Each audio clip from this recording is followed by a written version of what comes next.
macha allah tey nag dama leen di présenté benn jeune coiffeuse nekk fii nga xam ne mooy fan ok nekk jigéen bu jàmbaare macha allah ñu gën ko xam si Ndeye Gala moom macha allah moo def lu dul bàyyi la nga dinaa nuyoo. mantane changer liggéey nga bañ. maa ngi nuyoo maa ngi sant ñëpp ñuy seetaan les téléspectateurs man la Ndeye Sène maa ngi tukk fan ok jeune coiffeuse. Ndeye di tax ma invité ko nekkul moom li muy liggéey mais dafa nekk ci koñ bi nëmbe ñëpp moom pour moom moo xam lépp léegi na man samay question moom ngay reer te poto correctement amul sikk sàkkaw pare incha allah. Ndeye lan mooy mbëggeel. mbëggeel boo koy wax sax sama xol bi day sedd parce que xale yi xamatuñu mbëggeel ni ñu toogee nii rek mbëggeel la mbëggeel dafa neex mais xale yi xamatuñ ko ndax duñ ko dund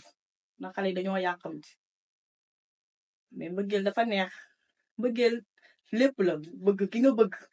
bëgg sa xarit bëgg sa yaay chaque jour c'est mbëggeel mais xale yi léegi dañ jàpp ne mbëggeel copain non non c'est pas ça. mais mbëggeel fan la nekk si doomu aadama. mbëggeel si xol la lu fa jógee rek dellu si waat si moom si xol la nekk. loo bëggul du mën a doo ko mën a dund. mais kan moom mbëggeel kenn moomu ko. mbëggeel kenn moomu ko. léegi da nga romb nit rek bëgg ko. bu nga gis nit rek bëgg ko. wala ngay def si benn affaire sax amour nga bëgg ko. métier bi ma nekk dama koo bëgg loo bëggul doo ko def loolu yëpp mbëggeel la. loolu rek mbëggeel la. léegi te ñi ñëw si métier bi combien de temps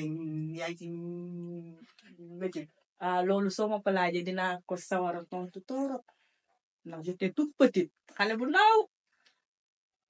ñu ne ma jàngal ma ne leen jànguma damaa bëgg coiffure sama tante bi ñuy woowee yaawali Camara sama bànqen dama dinaa la yóbbu fenn nga dem jàng fa mu jàng ma. après le fur et à mesure ma nekkaat école de formation faa dem ma dem di fa jàngee après ma bëgg métier bi sama tante maam mi France di ko yërëm di ko nuyu de passage yàlla defal ko jàmm moom foofu mu nekk moom ma yóbbu Mali ma def fa si presque 2012 ba 2018 ma nekk Bamako di fa liggéey di daan doole mu jàppale ma lool ma ñibbisi nag ne xaaral ma toog fii nag ma eggali sama métier mais métier bi dafa neex. boo ko bëggee boo ko mënee dangay toog fi nga toog nit ñi ñooy wax métier bi dafa neex boo ko gëmee rek yàlla dala si jàpp alhamdulilah regretté wu ma lu mu duggee si métier bi damay naan li ma ko yéex a dugg laay wax mais regretté wu ma si benn yoon parce que maa ngi sant yàlla bu baax a baax métier noble la ñi may wax ñi may seetaan xam nañ bu baax ñi coiffeuse xam nañ métier bi de métier noble la ñu ngi mel ni ku nekk bureau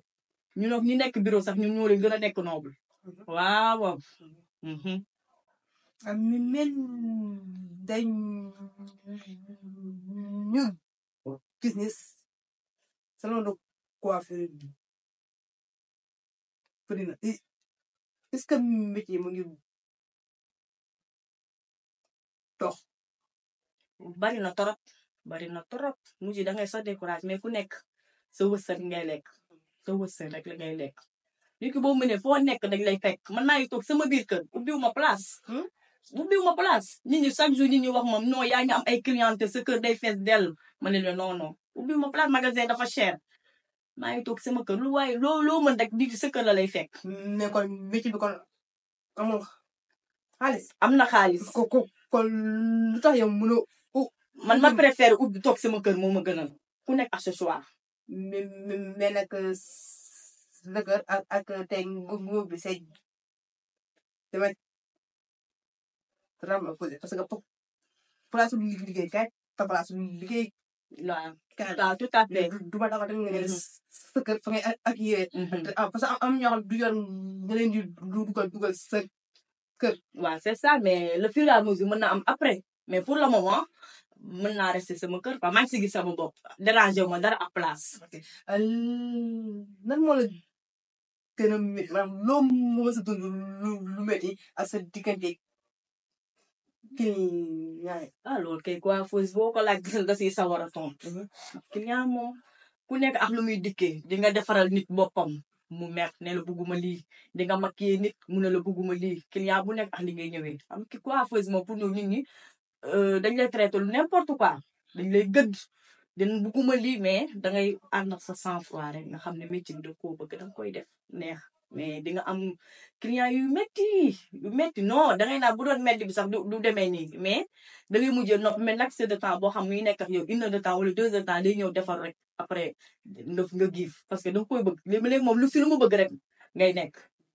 lu mu bëgg rek client bi lu mu ñëwee rek moom ngay ànd ak moom di ànd ak moom si lu mu nekk. ok d'accord sànq Seydou wax danga ne lépp loo nekk da nga see war a ànd ak amul maanaam si amul nañu commencé yow ko dugal sa métier si biir amour bi léegi damay ñëw si conseil ban conseil tey moom nga war a jox tey te ni rawatina jigéen ñi métier am na ku si jàngul mën na dem defi salon couture yaa ngi fi am na liggéey am na Sénégal liggéey am na mais xale yi ñoo bëggutul liggéey ay temps exemple salon yi danga naan ñun à l'époque danga naan gis apprenti salon mais léegi salon yi mënoo taxu ba gis apprenti parce que xale yi duñu bëgg xaalis lañu jiital bëgguñu liggéey xaalis téléphone rek la ñu jiital mujj gi yow mi patron bi yow da ngay mujjee yow di defar sa bopp parce que xale yi léegi xamatuñ lu ñu bëgg technologie bi rek la ñuy foowee jéemuñu dara concentré wuñu si dara mais ku si góorgóorlu rek nga xam ne ne lii boo ko defee yow di nga dimbali sa bopp dimbali waale sa waaju di nga si gis sa bopp. jaajëf kii Ndeye yaa ngi amul bu baax. loo koy gis samay bët lu muy joxe amour nii tu as vu mes yeux amour mais que moom mësa sàmm moom mu Italie da koy ñaanal yàlla lu ma ko yéex a xam laay jooy sàmm yéeri non dama bëgg nga daal koy def bi sa nga nekk si mois mbëggeel nga koy def benn déclaration. non mësa sàmm xanaa bu ma waxaay rek ay répétition li di gërëm say mbokk samay belle-sœur sama goro samay njëkkee yu baax ma mësa sàmm nag moom maa ngi koy sant di ko gërëm sàmm yéeri ma nga ba Italie bi naa borom Louga ku baax si man moo ma def nii gis lu ma bellee amour laay dund dama bëgg amour. ndeysaan moom li ma koy ñor amour moom moo koy ñor à part liggéey bi mu liggéey man yooyu moom dama koy bàyyi xale yi sa looy tàggatoo. naa di la gërëmaat rek laa déggee borom xolu or bi di ko ñaan rek mu yokk ba yëg ko kii ku ko jàppale di nga dégg fu sori mais di nga ñaanalaat rek yow del wax amin rek del wax amin di gërëm ñëpp di gërëm samay clientèle di gërëm waa Fann ok kenn du ñoo ma jàppale ñoo ma dooleel di gërëm sama yaay ak sama pap di gërëm samay xarit yi ñi ma xàmmee ñëpp maa ngi leen di gërëm bu baax a baax di gërëm sama borom kër bu baax a baax merci beaucoup. en tout cas lii laa leen indiloon nee naa leen képp koo xam ne dangay doomu Joal man damay taxaw ànd yow képp koo xam ne dangay doomu ci Thiès damay taxaw ànd yow mais tamit képp koo xam ne dangay doomu Fan ok damay taxaw ànd ak yow ba tax na kon waa Sénégal njaay fépp fu ma waaye woo nga soxla ma dama ñëw ànd ak yow di leen jox na dig daje ba beneen yoon incha allah mais macha allah ku léeg-léeg lu mu ko firu ba baaxul wax dëgg yàlla day la nakee day magee day loolu tudd ay loolu tudd waa lii waa lii tam moom ko defal ak yi ngay defal ay affaire make-up ngi nii raw xeer yaa ngi nii di ko natt maa ngi di def raw xeer di ko natt raw xeer yi doy waar muy noonu macha allah si bëgg rek képp tamit kuy xew dangay jugee dëkk ak dëkk ñëw fii daa koy seesi léegi ma dinaa bindi sa contact su d'accord incha allah xam képp ku la soxla mais bu waa man daa sam non amul non yow lépp ngay jël lépp laa lay jox merci beaucoup di la jaajëfal bisu